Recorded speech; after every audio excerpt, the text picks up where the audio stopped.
to be here. I'm going to take a minute to introduce this topic, what we're talking about, and introduce our guests, Lori and Jeff. And I want to take a minute before we get into talking with them, as people are sort of streaming in, to tell you about Rythmia. Rythmia is a life advancement center in Guanacaste, Costa Rica. And Life Advancement Center, I think Lori and Jeff will be able to tell you why we call it Life Advancement. But it's a Life Advancement Center because what happens here is people come into a more authentic expression of who they are, which moves them ahead in their lives. Didn't you kind of agree with that? Correct. Completely. Mm-hmm. All right, cool. I'm glad they said yes. I didn't know that they would say yes. That was an offhanded question. But this is an offhanded and unrehearsed conversation. I know a little bit about Lori and Jeff because we spent the week together and I got to teach some classes. But the thing that's most important and most profound about this this place, Rythmia, is people come here for the same reason every week, to see who they've become, to merge with their soul, and to heal their heart. And it happens for everybody in a unique and different way, but it's always the same thing. But as spirit is infinite and has no need for duplication, it's always a unique and individual experience, even though it's the same thing every week.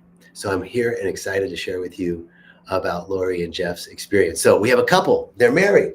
How long have y'all been married? 31 years. 31 years. It's a long time. Yeah. Congratulations. Thank you. Yeah. And where are you from? The DFW area. Yeah, Dallas-Fort Worth, Texas. Mm-hmm. I was talking to Jeff earlier, and he kind of grew up, so to speak, in El Paso, Texas, mm-hmm. which is where my mama is from. And so it was nice to have that connection. Yeah. So tell me, what brought you here? Why did you decide to come to Rythmia? Why don't you answer that one? Well, me personally is I felt like I was guided to this person that I met that introduced me to the ayahuasca, because I really didn't know a lot about it, but I was meant to do it. And when I did do it, I didn't expect the profound experience that I had with it, because with my first experience, I felt like that Spirit was showing me what I needed to see for myself. And what was shown to me was, of course, I was able to meet my higher self. And then I find myself in this lotus flower blooming. And then I see all of these symbols, beautiful colors flying around my head everywhere I went, looked, and it was just beautiful. The colors were beautiful. And then, I shot up into the stars. And it wasn't anything that I expected.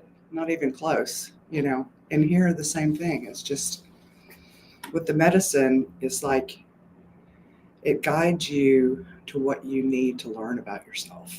And maybe see some things that you really have become that's not so appealing, so that you can see what you've become and see what you need to do in order to be that better person, or to make these profound changes in your life to be that profound person. What was the call that brought you here? Like, you had this experience with ayahuasca previous, you went to a ceremony, it was profound. And then what had you say, like, I like to ask, like, what was the prayer, or what was the intention? Like, I want to go there for this. What was it?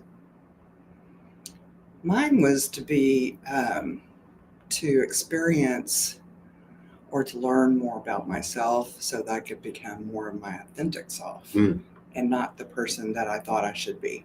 That's beautiful. That's it. Brother, what about you? What was the thing, other than my wife thought it was a good idea? Well, I mean, at the individual at the prior to the ceremony there in the Dallas-Fort Worth area, I listened to the person that was putting on that program and putting together that ceremony, and I was caught by the fact that it's about healing the heart and the soul and expanding your life to be true to yourself and to others. Yes. And when Lori told me about her experience, she told me that she wanted me to do that, and she began researching places that where we could have a deeper experience. And all roads led to rythmia. I mean, it literally did. I mean, when it keeps popping up and you start looking at the alternatives, this was the place that there was no doubt that where we needed to go. And we looked at the we looked at the reviews, we looked at timing and all that, and it was just no doubt that if we're going to take this step for a personal betterment, for personal growth, spiritually in particular, that this is where we were going to go. And so that's how we got here. I'm really interested to know, like, everybody's doing ayahuasca these days. Basically, like there's somebody in Dallas Fort Worth, someone in Hoboken, there's somebody, like everybody's got a shaman that's visiting and doing a ceremony. But there's something very different about one or two ceremonies over the course of a weekend with a visiting shaman and the container of a retreat. So you've had the experience of like, okay, I did this ceremony, it was profound. And then you've also had the experience of being at a week-long retreat where there were 4 ceremonies, 3 breathwork ceremonies, classes, yoga, meditation, being apart and retreating from life completely for a week and being with a group of people that you in the community setting, all of these things that you get at a retreat. What would you say, how would you define the difference between the one like individual ceremony versus like the container of the retreat? Me personally, I like the experience here because of all the people that we were able to meet, and everybody was so friendly, and everybody became friends.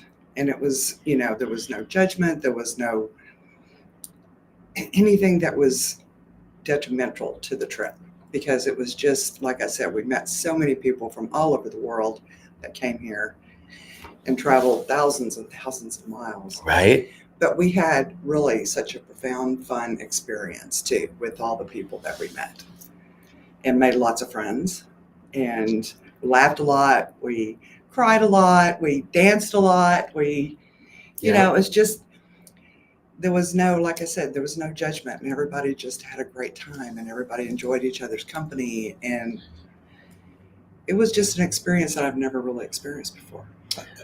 Let me add something. Yeah, please. There's a proverb in the Bible that says iron sharpens iron. And what that means is groups of people coming together with the same goal individually grow together.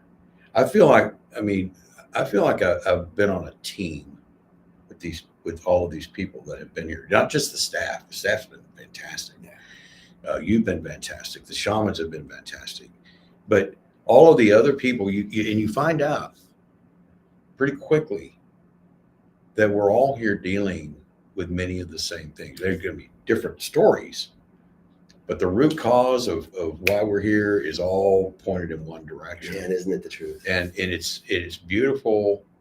It's number one. It's to the extent that you thought there was something wrong with you, you find out there really isn't anything wrong with me. I'm just dealing with the world. And I've taken all this stuff in, and it's become an idol, and I don't want to let go of it.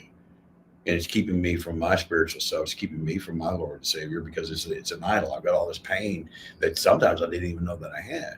And everybody else here, every person I've talked to is feeling the same thing. And you're just pulling together and you're rooting for each other.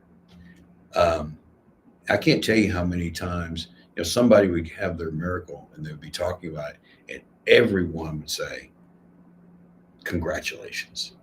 And there'd be hugs, and there'd be, accolades thrown at them, not because of anything they'd done, it's because of the grace that they had received. And that was iron sharpens iron. I love so much of what you just mentioned. First of all, is that we're all going, like, so many different stories. And a lot of people feel like, oh, yeah, but my story is so real. No, but you don't understand this thing that I went through, right? And what you said that was so impactful for me and resonated with me was we're all it's all essentially the same thing. We're dealing with what it is to be human. Yeah. And the other piece was about our idols. And, that biblical phrase, we shall not worship false idols. And we think that idol is the golden calf or, but what you so Exactly. brilliantly said, the idol is our story, That's our exactly pain, right. our suffering, our identification with that which isn't really us, That's right. And that's what we get to give up. That's exactly right. That was my story this week. Tell me more about that. Well, I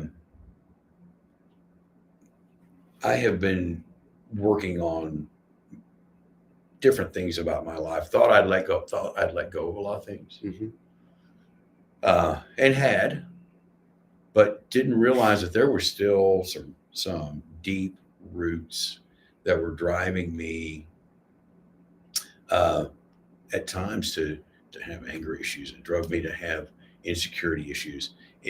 My reaction to them was anger and insecurity. I don't want to say they drove me to that. That was my reaction.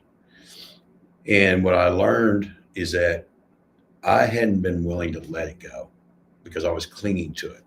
And because I was clinging to it, that was keeping me from reaching my true spiritual self, my relationship with my Lord and Savior, my relationship. How can I help others if I'm sitting there worshiping my idol, which would be my pain? And, you, for example, you don't understand. This is what happened to me. And I needed to let all that go. And we can get into this a little bit more if you want, but ayahuasca showed me, and God showed me how to let it go and how to keep it from coming back. And I will tell you, there's some freaky things that happen in these ceremonies, but the thing In a good way. in a great way. No, it's crazy though. It is crazy, but ayahuasca knows what you need. Yes. That's what's crazy. But the tool that I was given was like, well, how come I didn't figure that out? I mean, it's so obvious that was the answer. And the next thing I knew, I was being cleansed. So. And uplifted. Tell me about your story of what your miracle was. Well, that first night, I really didn't have anything. I got nada. So I was kind of disappointed, especially after my first experience. It was so profound. So I'm like, I wonder what's going on here. So, but I didn't really dwell on it too much, So I went into the second ceremony, and halfway through it, I just kind of started feeling that I was stuck. That nothing was happening for me. I wasn't getting any insights. I wasn't getting anything. So I went back up and talked to one of the shamans, and I said, I really feel stuck. And so what should I do? And he's like, well, you need to do another shot. So I said, okay. So I did. And then as soon as I went back to my place, I didn't even know if I was going to be able to make it to my bucket to purge the stuff that I needed to purge. And it was such a profound purge. It was kind of scary. But it's what I would have needed to get rid of all of the issues that I have been holding back inside me, and to let it go and just be me and be my authentic self and not worry about what people think about me, not worried about what I need to do to please other people. Because the person at the end of the day who I need to please is myself and be my authentic self. And that's what it showed me. And it was great. And would you say that, like, that's, you saw some aspect of who you become, which was really this facade of fitting in, of being pleasing, making ourselves pleasing, which is such a human thing. Don't we all identify with that? And then you were able to step into that merger of stepping into your authentic self, and then forgiving yourself for all of it. Right? Yeah. That's powerful, and that's what we call a miracle. Brother, you were wanting to say something. Yeah, I mean, the thing that was so it was so simple, that I can't believe it just tells you, I mean, there was a lot of deep-seated things. My first night, I came here, I shot into space, I went past the moon, and I had, my intention was to show me what I'd become. And I kept praying about that, show me what I'd become. And by golly, I got to see what I'd become, and I didn't like it.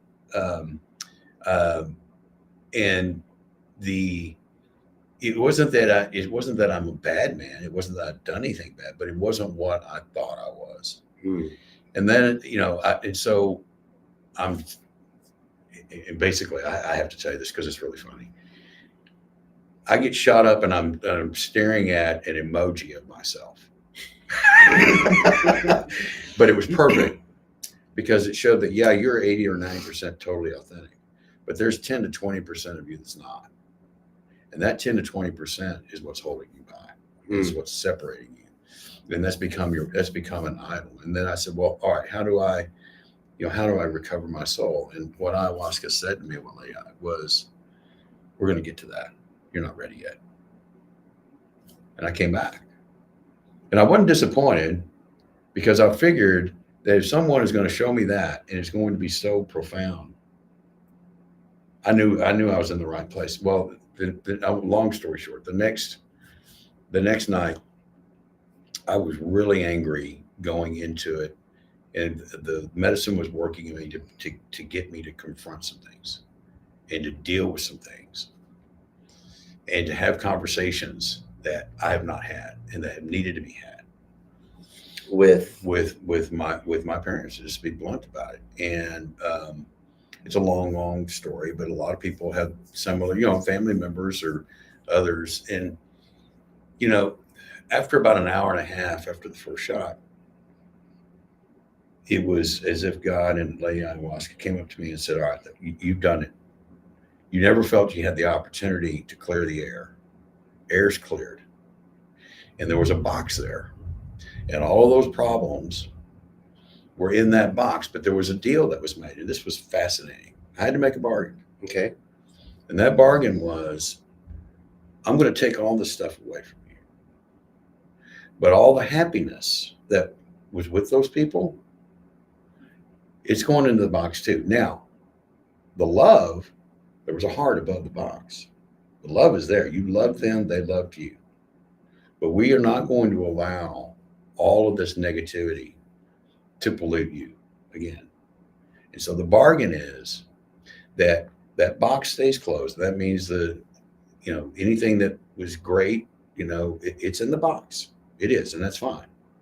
The box stays closed, and you can drag that box out and you can open it and share, so long as it doesn't affect you emotionally, as long as you can be rational about it. But the second you become irrational about it, you got to close the box. And what I found out is that my soul was in that box. That was it. My soul had been trapped in that box. That box has been there for forever. But my soul was there. And so that's why the box has to stay closed. It cannot be open unless I couldn't do it now because I'd be emotional about it, right? And a lot of other things happened. But at the end of that vision,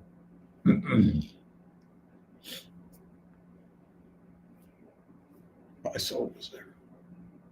And I got it back.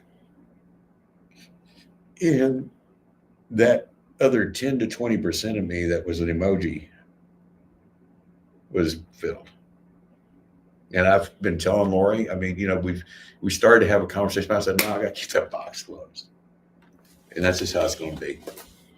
And it's, right now, that's changed my life. I can be me again. Okay, I'm a little confused because I want to make sure I understand this. That's so powerful. Thank you. But you say I got to keep that box closed. Maybe your soul was in that box, and that was supposed to be being protected. Now you got your soul back, and you closed the box, but you got your soul. My soul's here. Soul's here, Soul's here, not in the box. not in the box. Got it. My soul was in that box, which is why, the people pleaser was coming out. That the inauthentic me was that portion. Like I said, 80% of my life is purely authentic. There was 10 to 20% that, in my opinion, was not. And the box has to stay closed because that's the reason why I was given the opportunity to say, all right, you here's your chance. There's a lot of things that you wanted to say, you haven't said them. You felt like you got cheated. When I feel like you're done saying what you need to say, then we're going to move on. That's what I was getting. And this went on for an hour and a half, and all of a sudden I paused and I kind of looked around, and I really did. I felt like something grabbed me and whisked me away. I looked back and that box was closed. Beautiful. It's unbelievable. Powerful. Lori, anything you want to add? Anything that for you? Well, when I had that purge, it was like a big weight was just lifted off my shoulders. It was like, oh my gosh, I've been carrying that crap around for all this time that I didn't need to. And it was just the most profound healing for me to have that revelation that I've been carrying this crap for so long. And letting it go was so liberating. I think I danced around for, I don't know, 2 or 3 hours after that. I was celebrating myself more than anything, just because I was able to have that revelation. And yes, I feel like my soul was healed.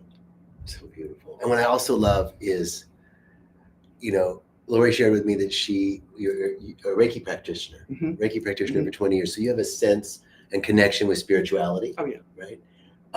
And Jeff has mentioned several times just in his sharing about his Lord and Savior, right, which is a very Christian.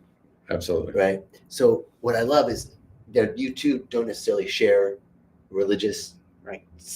Correct. sensibilities. Correct. Right. But you've been married for 31 years. And what I also love is, and this is, what I think is so profound is that there's no contradiction, I don't believe, No, between plant medicine and belief in Jesus Christ or Muhammad or Buddha or any. It's a gift from the mother that brings us closer to her, a gift from nature. Absolutely. I'm not a biblical scholar. I read the Bible. I go to Bible study, and I cannot tell you how many times there were references by either a shaman, by you, by others, that you can go find you can go find that statement in the Bible. So it's totally and completely consistent. And that was a worry that I had, to be honest with you, about coming here. Great. I was concerned about whether or not there was going to be a situation where my basis for my faith was going to be challenged and perhaps maybe even had to be rejected in order to go through this experience. And that all of that got dashed, all those concern got dashed during the breath of life that 30 minutes after we got here. And that's when I knew that I could participate in this program, that it was not going to challenge my core beliefs, that they were totally in line, as Lori said, it might have always been in line. So if there's anyone that's concerned about whether or not, if you're a Muslim or Jewish or Hindu or Christian, whether or not that your faith, the basis for your faith will be challenged, the answer to that is no. So I would agree so wholeheartedly. Wonderful. I want to just look here, and I'm sorry because I have to look across, but people have made some comments. Cheryl's there saying she's grateful. I'm grateful for you too, Cheryl. Hello, Martin. Hello, Martin just a heart from Martin. Hello from California from Maria. Hi, Susan. Very powerful, very powerful. Thank you. I just wanted to say hi to everybody who commented. Thank you for commenting.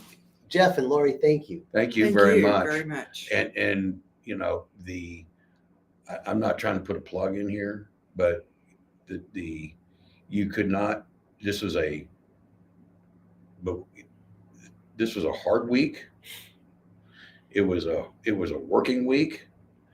There wasn't a whole lot of sleep, but this has been one of the more productive weeks I've had in many, many, many years. Because you come out of the ayahuasca ceremony at 2:00 in the morning. Come on, let me just find the bed. And you think you're just going to be beat down like a what. And the next day you find out, I want some more of this. I want to see what's next. For like I said, for people like me, and so many, everyone here was like me. That's the thing. We met a guy from Dublin that's just his story was different than mine. But all you had to do was change the names. Guy from Germany, same thing. People from Southern California. We were the only Texans I think were here This time, yeah. this time. But if we have anything. Wow, else that's to- crazy. I know, right? Yeah. I mean, such a small state. Well, this is something that we will be talking about with people, and so. Well, I'm grateful. I'm grateful for you saying yes to this interview. I'm grateful for your presence here this week. I'm grateful for your presence here today, and wishing you peace and richest blessings. Thank you. Thank you all. so much. Bye-bye.